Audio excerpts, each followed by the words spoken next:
Welcome to our late IHP show with your 5D mystic, ready to chit-chat about love and hidden mysteries and wisdom in life and relationships and our usual. And so first we're going to start with, if you're not cool with mystics, it's woo-woo, it's fine. And what I mean by cool is you don't have to believe in us. Believe me, there's a lot that I've learned in the past years with my lovely trauma, attachment, neuroscience, smart academic people. And what's sad to see is consistently this, I find it hard to believe. So many people find it hard to believe that if your 0-1-year-old does not receive secure attachment, that you're going to be miserable. And that if your 3-year-old also is in shame and fear and fright, that you're going to also have this thing called misery. It's not about misery wants company though. It's that your body didn't get secure attachment, so there's a defectiveness button. Okay, so if your first year of life, and I talk about attachment categories, I learned about styles with Diane Heller and Peter Levine, but I'm in-depth knowledge with Daniel Siegel. So he does categories, which the lady in Polysecure gets it confused, FYI, and I should write her about that because she would want to fix that in her next edition. So anyways, categories are different because we look at the self of the child and the fact that the self of a person who does not have secure attachment will be for avoidant, disconnected, so they're disconnected from their emotional body. In fact, there's non-bilateral integration. They can gain secure attachment because categories are not fixed and you can work with the self.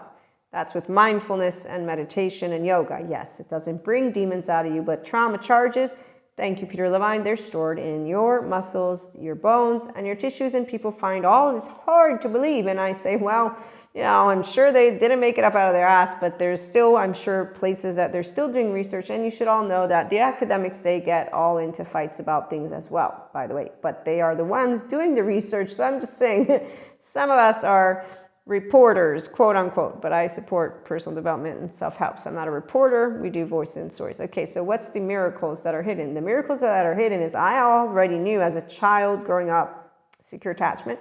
I have no shame, and that's because I got lucky. Child-centric environment, twin, and basically Jesus was brought into my life and God. And so with those two figures and a home that has held me consistently in go and explore life and have fun. And that's why when people who do not want to be their authentic self meet me, and they don't like unconditional love, and they don't like my attitude, and that's why they will think that I'm an evil bitch or an evil witch or a cocky shit or whatever it is. It doesn't really matter. I'm 44. I personally have chosen my herd. And whenever I meet any new people, I'm like, hey, guess what? I'm polyamory, I'm a mystic, I'm a tarot reader, I am also somebody who is, and I make sure they know all of it. That way they can make sure that if they like me, they like who I am. Crystals, don't tease me about it, right? So I also test out the waters to make sure, okay, if you don't have this respect thing, we're not going to be friends, obviously, because I don't do friends with people who don't respect. It's not offensive. See, when you're confident, it's like you have a right to have your own opinion. You don't have to respect me. Your words mean nothing to me. You are not anything except for another human being who has a subjective experience. Excuse me. So healthy self-worth is this. Anybody who takes things personally, they'll know here, like I know.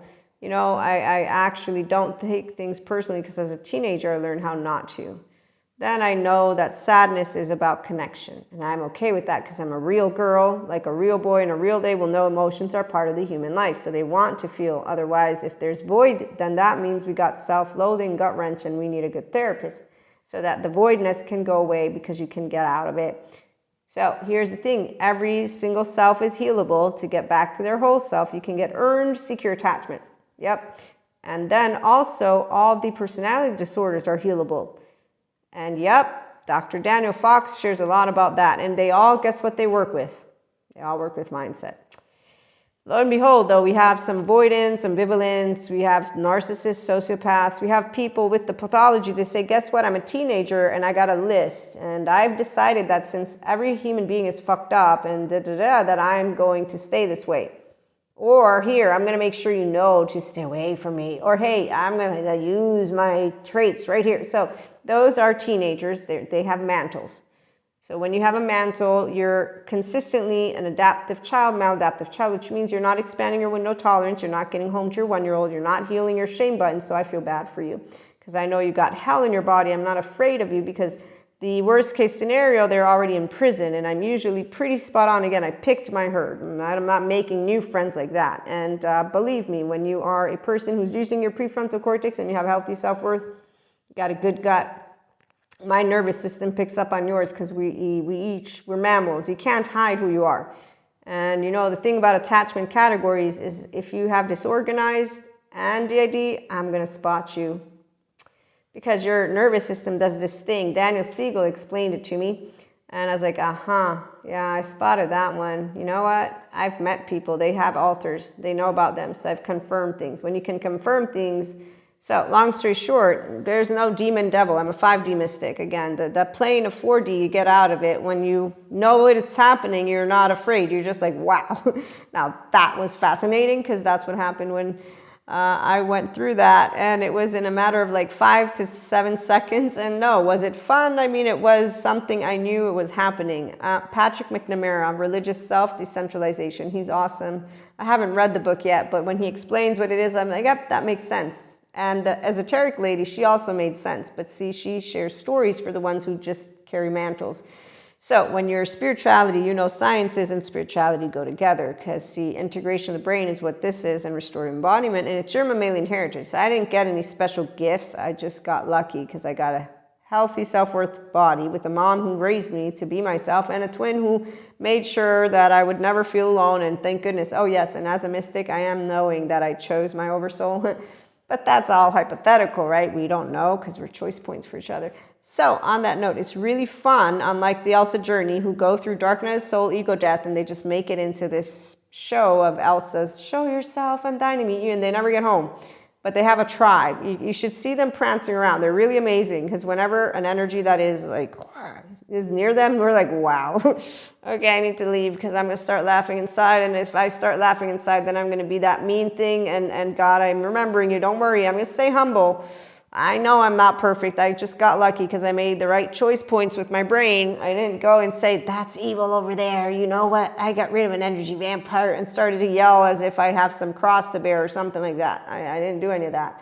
But I do know how to maintain a sense of composure because, see, my inner child still lives inside. It's like, don't be not nice. It's not nice, Maria.